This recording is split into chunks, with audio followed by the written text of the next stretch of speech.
Hello learners, welcomes you all on our YouTube channel Success with Economics. After a long time we are here to learn assertion and reason of 12th class chapter 4 demand theory of demand.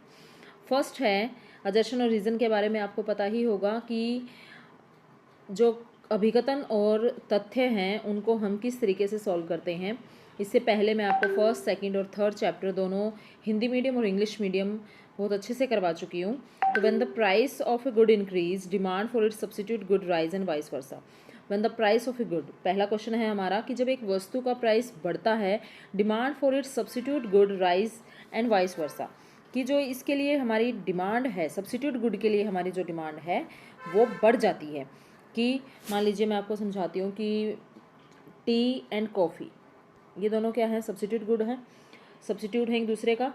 तो अगर T का price बढ़ जाता है तो coffee की demand बढ़ जाती है, क्योंकि जो बंदे चाय पी रहे थे अब वो ये सोचेंगे जब चाय इतनी महंगी है तो क्यों ना हम चाय की जगह कॉफ़ी लें, तो कॉफ़ी की डिमांड बढ़ जाएगी। चाय का प्राइस बढ़ते ही कॉफ़ी का डिमांड बढ़ जाएगी। तो पहला ऑप्शन यानी कि असर्शन हमारा ठीक है। उसके बाद है reason, substitute good are those good which can be interchanged for use. Substitute good वो होती हैं जो एक दूसरे की जगह हम इंटरचेंज कर सकते हैं। बिल्कुल ठीक है, ये क्योंकि का आंसर कर रहा है कि जब एक सब्स्टिट्यूट गुड का प्राइस बढ़ता है तो दूसरी वस्तु जो दूसरी सब्स्टिट्यूट गुड है उसकी डिमांड बढ़ जाती है, क्योंकि सब्स्टिट्यूट गुड क्या होती हैं, दोनों ही एक दूसरे की जगह यूज़ की जा सकती हैं। तो A option both assertion and reason are true and R is the correct explanation of assertion A option will be right answer. Next question है second, with fall in price of a commodity real income of the consumer increase. अब मैं आपको बता देती हूँ monetary income क्या होती है इन टर्म्स ऑफ मनी। कि मान लीजिए आपके पास 100 रुपये हैं तो ये आपकी मॉनेटरी इनकम है, और 100 रुपये में आप 10 पेन खरीद के लेके आ रहे हो, ये आपकी क्या है, रियल इनकम। अब ये कह रहे हैं with fall in price of a commodity, अगर एक वस्तु का प्राइस गिर जाता है, यानी कि पहले 10 रुपये का एक पेन था अब 5 का एक पेन हो जाता है, तो आप 100 रुपये में कितने पेन लेके आओगे, ऑब्वियसली 20।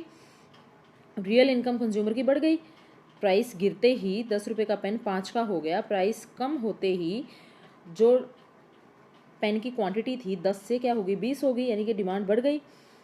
ए असर्शन इसका ठीक है। Less of the good can be brought at the same absolute income, ये कह रहे हैं कि उतनी ही इनकम में हम कम वस्तुएं लेके आते हैं। बिल्कुल नहीं, इन्होंने कहा है कि इनकम तो वही है 100 रुपये, लेकिन हम प्राइस गिरने से क्वांटिटी तो ज़्यादा लेके आए ना, और ये कह रहे हैं कम लेके आते हैं, इसका मतलब आर गलत है। अब ऑप्शन देखिए, ए ठीक है और आर गलत है, C will be right answer, जिसमें असर्शन ठीक है और रीज़न गलत है। उसके बाद है market demand curve is the horizontal summation of the individual demand curve. आप सबको पता है कि जो मार्केट डिमांड कर्व है ये इंडिविजुअल डिमांड कर्व का क्या होता है, समेशन होता है। कि ये ए की डिमांड है, ये बी की डिमांड है, ए और बी को हम जोड़ देंगे तो ये क्या बन जाएगी, मार्केट डिमांड बन जाएगी। ठीक है।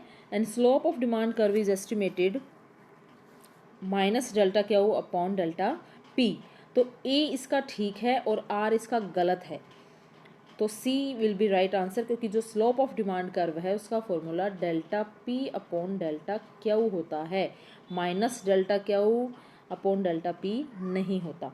ठीक है, तो इसका मतलब आर गलत है, ए ठीक है, C will be right answer. Question 4 है complementary good are those good which complete the demand for each other. Complementary होती है जैसे कार और पेट्रोल, तो ये एक दूसरे की डिमांड को कंप्लीट करती हैं। और सब्स्टिट्यूट गुड होती है जैसे चाय और कॉफ़ी, ये एक दूसरे की जगह सब्स्टिट्यूट की जाती है। दोनों बातें ठीक हैं, कनेक्शन नहीं है आपस में, वो कॉम्प्लीमेंट्री की बात कर रहा है, सब्स्टिट्यूट गुड की बात कर रहा है, तो B will be right answer. Fifth है shift in the demand curve shows extension और कॉन्ट्रैक्शन ऑफ डिमांड। जो शिफ्ट है डिमांड कर्व में वो क्या करता है, एक्सटेंशन और कॉन्ट्रैक्शन ऑफ डिमांड। जब हम शिफ्ट की बात करते हैं, अगर मैं आपको कहूँ, ये देखिए ये डिमांड कर्व है, प्राइस ये है कांस्टेंट, ये शिफ्ट कर गया, प्राइस तो कांस्टेंट था, शिफ्ट तो अदर फैक्टर की वजह से हुआ। ये कह रहे shift in the demand curve shows extension और कॉन्ट्रैक्शन। एक्सटेंशन और कॉन्ट्रैक्शन तो एक ही डिमांड कर्व पे मूवमेंट को दिखाता है, that is extension, that is contraction. तो ए असर्शन इसका गलत है। अब दूसरी बात है reason, movement along the demand curve is indicated by upward और downward movement along the same demand curve. बिल्कुल ठीक है, अभी बताया मैंने कि एक ही डिमांड कर्व पे डाउनवर्ड एंड अपवर्ड मूवमेंट होती है, उसको क्या बोलते हैं, एक्सटेंशन और कॉन्ट्रैक्शन। तो मूवमेंट एक ही डिमांड कर्व पे होगी, आर ठीक है, ए गलत है, तो D will be right answer. I hope आपको ये वीडियो बहुत अच्छी लगी है। मैंने इंग्लिश मीडियम मटेरियल था और इसको मैंने आपको बाइलिंगुअल मेथड से समझा दिया, हिंदी में भी और इंग्लिश में भी। Please like and share this video, अच्छे से ये वीडियो देखना, बहुत ही ज़्यादा आपको ये नॉलेज देने वाली है, बहुत ही ज़्यादा आपके कंसेप्ट इससे क्लियर हो जाएंगे। हिंदी में भी इसकी मैं वीडियो आपके सामने लेके आऊँगी, इसी चैप्टर की हिंदी मीडियम भी ये 5 क्वेश्चन मैं आपको करा दूँगी। बाकी आई थिंक आपको ये समझ आ गया होगा। फिफ्थ चैप्टर जब मैं करवाऊँगी अब आपको इलास्टिसिटी ऑफ डिमांड, तो उसमें ही मैं आपको इसके हिंदी वाले पहले करवा दूँगी 5 क्वेश्चन, और फिर उसके बाद आपको इलास्टिसिटी के 5 क्वेश्चन करवा दूँगी, हिंदी और इंग्लिश मीडियम दोनों। तो वो वीडियो थोड़ी सी बड़ी हो जाएगी, बट इतना ज़्यादा टाइम उसमें नहीं लगेगा इन 5 क्वेश्चन को करवाने के लिए, थ्योरी ऑफ डिमांड वाले, क्योंकि ये आपको यहाँ पर क्लियर हो चुके हैं। So please like and share this video. Thank you very much.